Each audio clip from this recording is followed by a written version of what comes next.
Hoy vamos a romper y vamos a hablar de uno de los mitos más necios que siguen sonando todavía en el siglo XXI. Y es que ser LGBT es antinatural. ¿Será eso cierto, chiquis?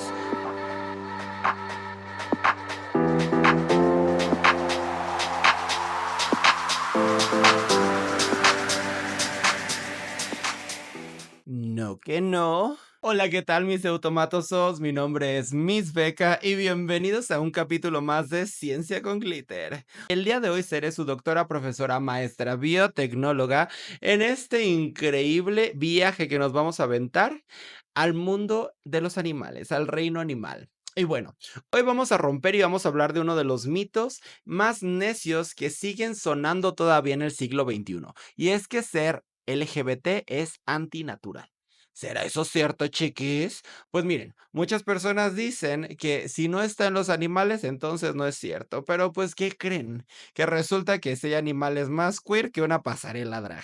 Bueno, no se pierdan toda la información que tengo para ustedes en el capítulo del día de hoy. Acompáñenme y bienvenidos a este lugar del conocimiento. ¡Mua! Vamos a comenzar este capítulo con un pequeño disclaimer, ¿qué les parece? Vamos a hablar entre la diferencia del sexo y el género. ¿Cuál es la diferencia entre estos? El sexo se refiere a las características físicas y biológicas que determinan si un ser vivo es macho, hembra o intersexual. Quiere decir que va a determinar los caracteres tanto primarios como secundarios en los que un individuo o un ser vivo va a nacer, ¿ok?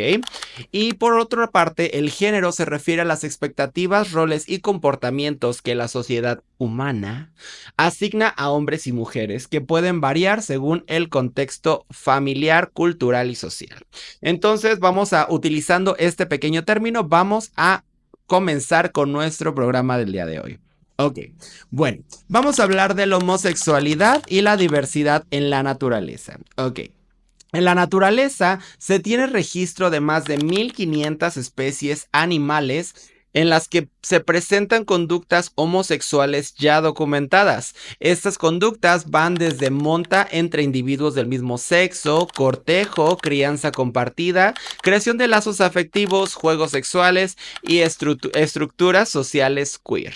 Entonces, también estas conductas homosexuales también están presentes en todos los grandes clados que van desde invertebrados, peces, anfibios, reptiles, aves y por supuesto mamíferas como una. Y en muchos casos no son conductas esporádicas, sino estrategias sociales, reproductivas y hasta de crianza.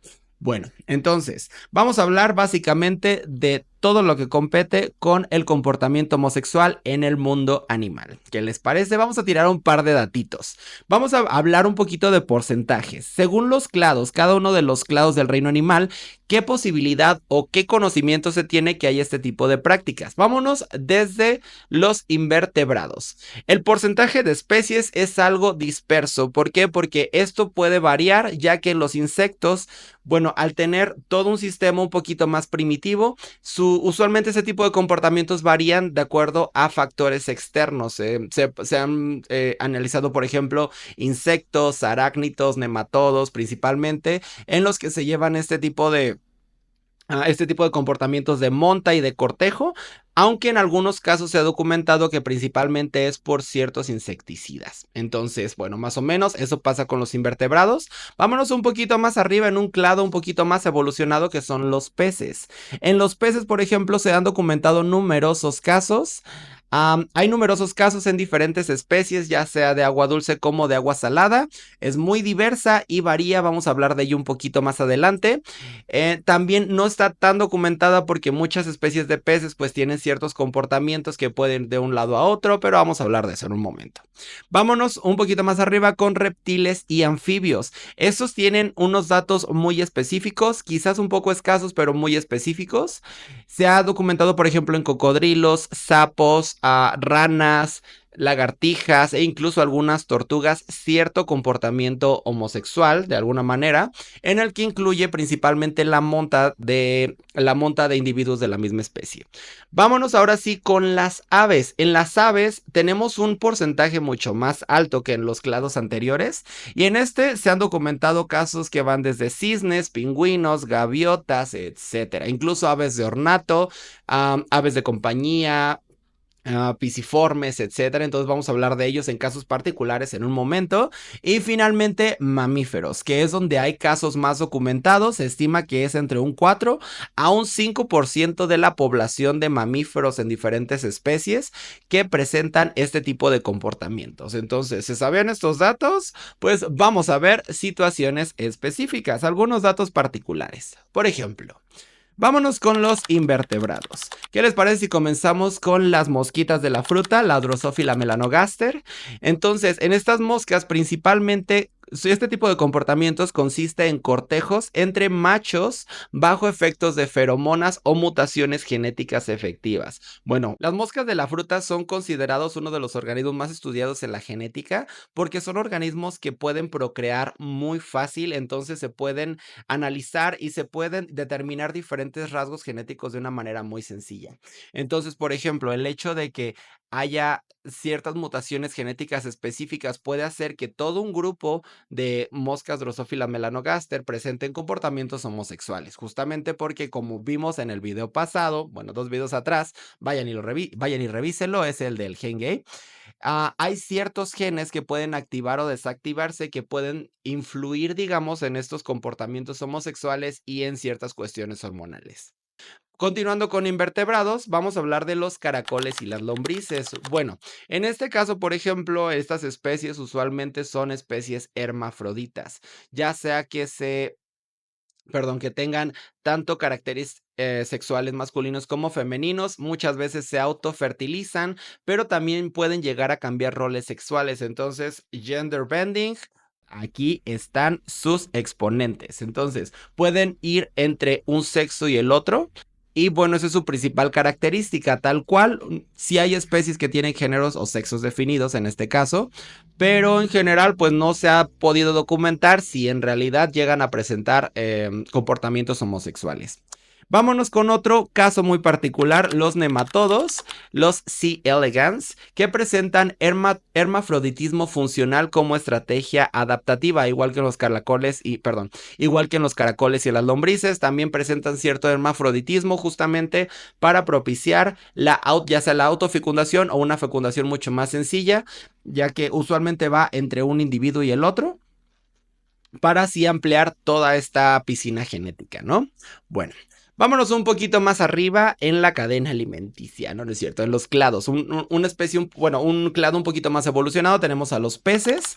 Hay un par de casos aquí en particular que me llamaron mucho la atención, que son, por ejemplo, los peces payaso. Los peces payasos, si recuerdan la película de Buscando a Nemo, estos pececitos naranjas fabulosos. Bueno, estos peces presentan una jerarquía en la que un macho puede convertirse en una hembra dominante si ésta muere. Usualmente este tipo de peces viven en pequeños grupos, usualmente constituidos por machos y una hembra fértil. Entonces, como mencioné, si la hembra muere, el macho más grande o el más viejo es el que suele cambiar de sexo. Entonces, imagínense en la película Buscando a Nemo, ¿qué habrá pasado ahí? Porque pues se murió Coralita, que era la mamá de Nemo. Entonces, muriéndose ella, pues queda Marlin, que era el más grande. Entonces, pues ahí está medio turbio ese asunto. Se los encargo, Disney. Pero bueno, hay otra especie de peces que son los gobios y los peces limpiadores. Estos también presentan un cierto cambio o una cierta fluidez en el sexo. Influenciado por numerosos individuos del sexo opuesto. Quiere decir que, por ejemplo, si hay una población muy grande de peces macho y una muy pequeña de peces hembra, muchos machos van a empezar o pueden cambiar de sexo para volverse hembras o viceversa. Entonces aquí más bien depende de la presión social, digamos, de este grupo de peces, ¿no? Ok, y esto es en cuanto a los peces. Obviamente hay muchísimos más casos, unos que otros documentados, pero en cuanto a los peces, por ejemplo, ya que son un poco más primitivos, No se ha documentado, por ejemplo, que haya tal cual conductas homosexuales. Usualmente varían, o bueno, perdón, van un poquito más del hecho de que vayan entre o que fluctúen entre un sexo y el otro, ¿no? Avanzando con los clados, vamos directamente con anfibios y reptiles. Ok, aquí nuestros pequeños ancestros que salieron del agua. Vamos a comenzar con las ranas. ¿Qué les parece? Vamos con los anfibios, de abajo para arriba.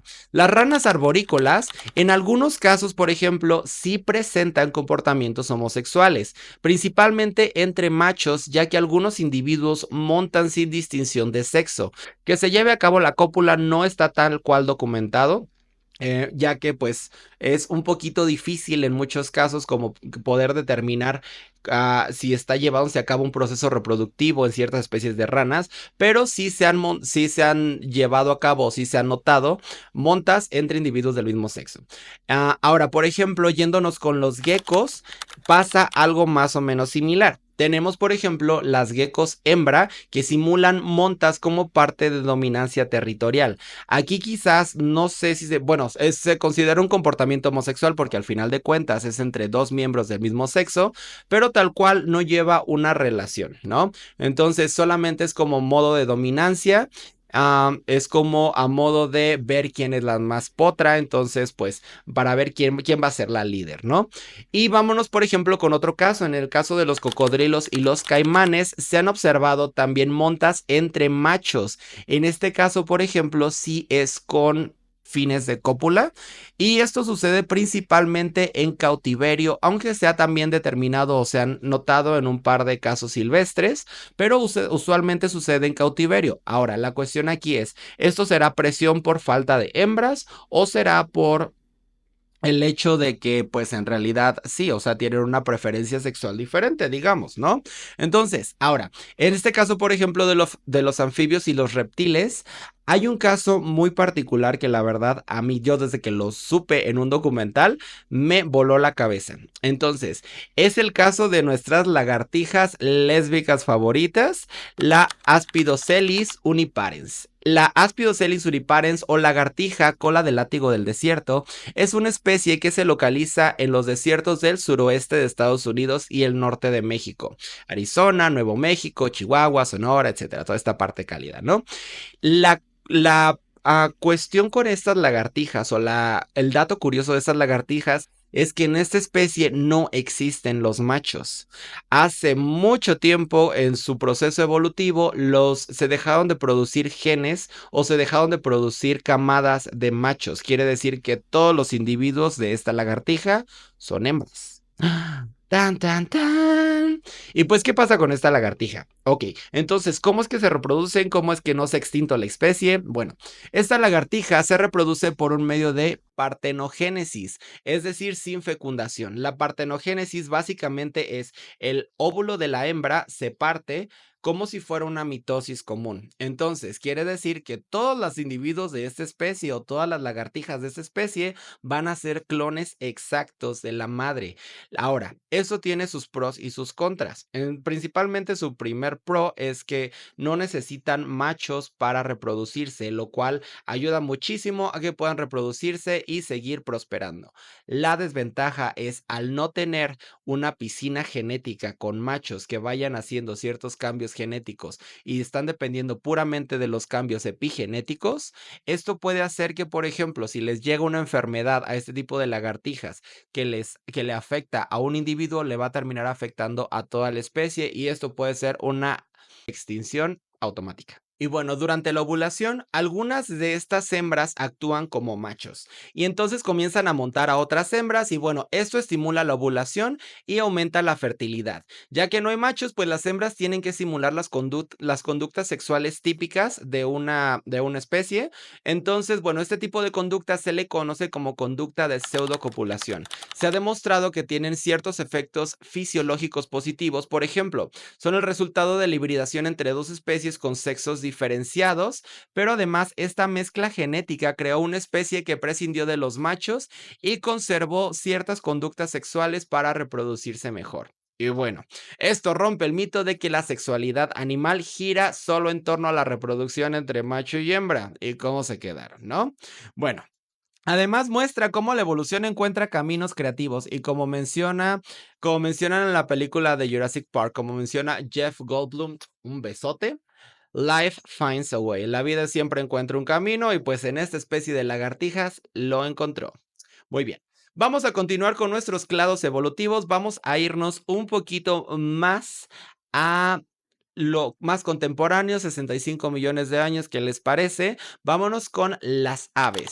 En las aves tenemos casos mucho más documentados en los cuales ya no solamente va bueno, las conductas homosexuales ya no solamente van en el sentido de procreación o de copulación, sino también ya en un sentido un poquito más de crianza y de tener un compañero de vida, ¿no? Vamos a hablar de un caso muy particular. Por ejemplo, ¿qué les parece si hablamos de pingüinitos queer? Ok, en varias especies de pingüinos, principalmente en las especies de cautiverio, vamos a hablar, por ejemplo, en un caso muy particular del zoológico de Berlín y de Central Park, se han documentado parejas estables de pingüinos del mismo sexo. Usualmente este tipo de parejas son macho y macho, y bueno, ¿qué es lo que pasa con estas parejas de pingüinos homosexuales? Básicamente realizan todos los rituales de cortejo que suelen tener su especie.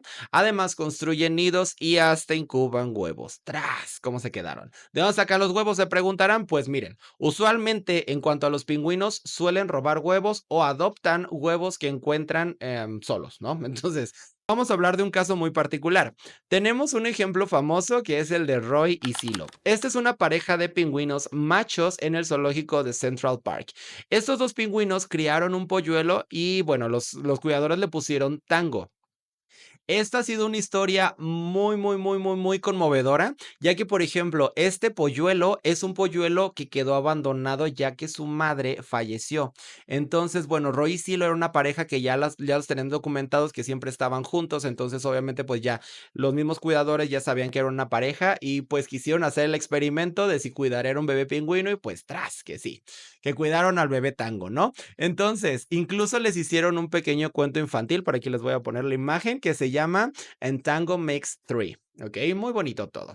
Además, se ha observado que, bueno, este tipo de parejas, como les mencioné, usualmente roban los huevos de otras parejas, incluso de otras especies de pingüinos.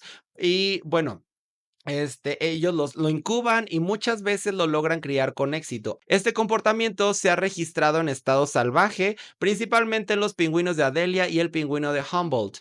Y bueno, y esto tiene mucha importancia biológica porque a pesar de que, aunque no se reproducen entre ellos, estas parejas muestran cierta plasticidad social y afectiva de los pingüinos y pues como les comentaba muchas veces estas mismas crías tienen un éxito al momento de la maduración bueno, no mucho mayor, pero al menos un poquito mayor o un poquito más determinado que en parejas de pingüinos heterosexuales, ¿no?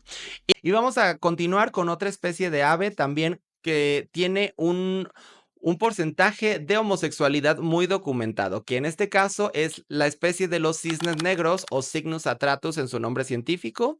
En esta especie, por ejemplo, se ha documentado hasta un 25% de parejas homosexuales dentro de las poblaciones de la especie.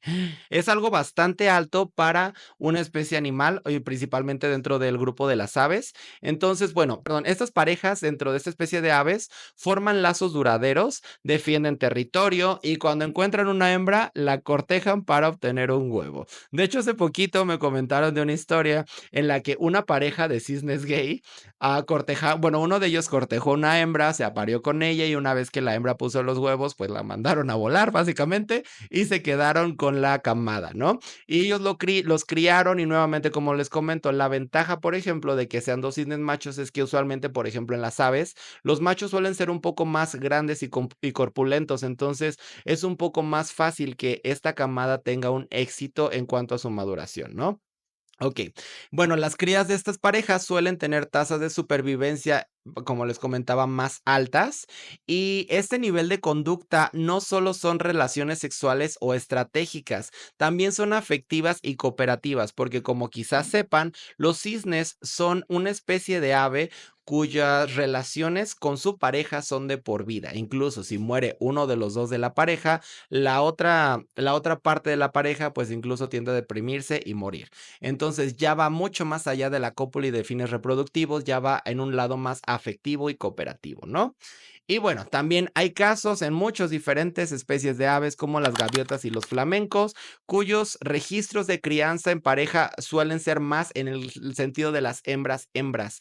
En este caso, por ejemplo, también sucede algo similar que lo que comentó con los cisnes, pero aquí, por ejemplo, las hembras son las que se encargan de la crianza con otra pareja de hembras, ¿no? Entonces, bueno, esto es más o menos en el sentido de las aves. Como ven, vamos avanzando un poquito más en los clados y cada clado nos va mostrando cada clado evolutivo nos va mostrando la complejidad en la que el cerebro de estos animales se va desarrollando, haciendo que la homosexualidad o los comportamientos homosexuales ya no sean solamente por reproducción, sino ya van avanzando un poquito más, ¿no? Y bueno, vamos a pasar con nuestros primos, los mamíferos. Ok, en los mamíferos tenemos una amplia gama de registros de comportamientos homosexuales. Entonces, vámonos de los más alejados a los más cercanos a los otros. Vamos a comenzar con los delfines, ¿ok? Como saben, los delfines pues son una especie de mamífero marino. Tienen una particularidad de que suelen ser bastante curiosos y peculiares en ciertos comportamientos, ¿no? Por ejemplo, se han determinado comportamientos de que llegan a profanar crías o incluso miembros de su misma especie que llegan a jugar o con su comida, que llegan a jugar con, no sé, animales muertos, con cadáveres, etcétera. Pero además tienen una de las conductas reproductivas más complejas dentro del reino animal. Son animales sumamente inteligentes. En este caso, los machos en particular forman alianzas duraderas que incluyen sexo mutuo, penetración genital y caricias. Tienen este tipo de conductas que van más allá de los fines reproductivos, ya también van incluso más allá de los fines sentimentales o cooperativos, ellos lo hacen con un rango más jerárquico. El hecho de que realicen este tipo de prácticas, pues lo que ayuda es como a mantener cierta jerarquía y cierta estabilidad social dentro de sus grupos, ¿no? Vamos, por ejemplo, ahora también con las jirafas. Vamos con las jirafas. En las jirafas, por ejemplo, se ha notado que hay un 90% de interacciones homosexuales en jirafas salvajes, principalmente entre machos. Usualmente este tipo de conductas incluyen cortejos, caricias en el cuello, frotamiento y monta. Y bueno, la función de este tipo de comportamientos parece tener que ver más con la cohesión social que con la reproducción. Similar a los delfines, es algo más en rangos jerárquicos dentro de los grupos de jirafas que de algo más cooperativo, más romántico, ¿saben? Entonces, pero de que existen este tipo de comportamientos, si los existen en cuanto a las hembras, también se han identificado un par de conductas, principalmente en cuanto a la crianza de hembras o, por ejemplo, parejas de hembras que se mantienen juntas el resto de sus vidas. Vamos ahora, por ejemplo, con los leones africanos. En los leones africanos, los machos suelen formar coaliciones que implican comportamientos homosexuales, por ejemplo, acariciarse, frotarse, mostrarse, etcétera. Esto fortalece lazos y coordinación territorial, pero además se ha tenido documentación de ciertas parejas de leones africanos homosexuales, tanto machos como hembras, que se mantienen juntos y que pues realizan todo ese tipo de conductas sexuales, pero ya también con un fin más cooperativo, digamos. ¿Ok? Con un fin un poquito más afectivo, ya no solamente el hecho de tener que marcar cierta jerarquía, sino que incluso, por ejemplo, cazan juntos, están juntos todo el día, entonces, pues digamos que ya se nota como este tipo de lazo ya más profundo, ya no solamente el hecho de ser algo sexual, ¿saben? Y bueno, vamos con otra especie que son los murciélagos frugívoros. Ok, y bueno, vamos con otra especie que son los murciélagos frugívoros. En este caso, por ejemplo, en los murciélagos, los machos practican oral entre ellos, lo cual se cree que promueve vínculos y o relajación en espacios de alta densidad. Bueno, ellos sí lo hacen nada más por cochinos, básicamente. ¿Por qué? Porque, bueno, no lo hacen con fines afectivos, no lo hacen con fines reproductivos, básicamente solo es como para desestresarse un ratito. Y vamos con nuestros primos hermanos, los bonobos. Los bonobos es una especie de chimpancé pigmeo que vive en las selvas de Borneo. ¿Ok? Esta es una de las especies más pequeñas de primate y son considerados los campeones del sexo no reproductivo. ¿Por qué? Porque, bueno, ellos sí son cochinones, ellos sí hacen de todo, tanto machos como hembras tienen sexo con ambos sexos, como forma de socializar, de resolver conflictos, reforzar vínculos afectivos, vínculos de grupos, etcétera. Incluso, por ejemplo, se ha notado que forman grupos, por decirlo de otra manera, en los que se practican este tipo de conductas y justamente para reforzar este tipo de lazos, ya sea sociales, jerárquicos, etcétera. Y las hembras incluso forman redes sociales muy sólidas basadas en la interacción genital. Ahora, ¿cuál es el beneficio, por ejemplo, de este tipo de interacciones en los bonobos? Es que al tener una estructura social tan compacta, hace que sea mucho más sencillo mantener interacción, por ejemplo, con su entorno. Y este tipo de interacciones, bueno, son bastante beneficiosas porque las crías, o bueno, los bebés son criados con, por todos los miembros de su sociedad o de su comunidad y no solamente por la pareja reproductiva, ¿saben? Entonces, creo que también es parte de esta cultura que tienen los bonobos para reforzar lazos sociales. Y bueno, ¿cómo se quedaron con los datos aquí de nuestros animales que también presentan conductas homosexuales? ¿Sabían alguno de ellos? Como pueden ver, esto se da más en la naturaleza de lo que uno hubiera esperado, ¿no? Ahora, ¿cuál es la función de este tipo de conductas en el ambiente natural, principalmente en el reino animal? Como les comentaba, fortalecen lazos sociales, permiten alianzas, incluso, por ejemplo, entre grupos de diferentes clanes, permiten este tipo de alianzas o de intercambio, digamos, social y cultural, por ejemplo, el caso de los bonobos o los delfines. Incluso también, por ejemplo, puede reducir las tensiones y agresión, canalizar el estrés, competencia, etcétera. Por ejemplo, en grandes mamíferos como camellos y elefantes, muchas veces este tipo de interacciones, principalmente, por ejemplo, en el caso de los elefantes, los machos, ellos viven fuera del área familiar o fuera de manadas, entonces cuando se llegan a encontrar unos con otros, para evitar agresiones de primera instancia, pues llegan a tener ese tipo de interacciones, ¿no? También, hablando de crianza, apoyo en la crianza porque parejas del mismo sexo pueden criar crías, valga la redundancia, de otros o compartirlas, por ejemplo, como comentaba, el caso de los pingüinos, aves marinas, cisnes, etcétera. Y pues finalmente el aprendizaje y práctica sexual, ya que muchos individuos jóvenes experimentan con su conducta sexual o homosexual, ya que es como un acercamiento de ellos antes de la reproducción. Y bueno, más o menos estos son los pormenores en cuanto a las conductas homosexuales dentro del reino animal. Pero este no es solamente el mes gay, es el mes LGBTIQ. Entonces, vamos a hablar de algo rápidamente que es el cambio de sexo en los animales o hermafroditismo secuencial. Como les había comentado, por ejemplo, hay ciertos animales como peces y moluscos o insectos que pueden cambiar de sexo. Depende las condiciones ambientales. Ya les había hablado, por ejemplo, de los peces payaso, de los caracoles, de las lombrices, etcétera. Ahora, este tipo de cambios de sexo tienen dos nombres muy particulares. Tenemos la protandría, que es cuando se cambia de macho a hembra, como en el caso como en el caso del pez payaso que les comentaba, donde el macho dominante puede llegar a convertirse en hembra, ojo ahí buscando a Nemo, y la protoginia, que es cuando van de hembra a macho, como en los peces wrasse, cuando desaparece el macho alfa, mismo caso, bueno, más o menos similar, desaparece el macho alfa, entonces pues una de las hembras va a volverse macho, ¿ok?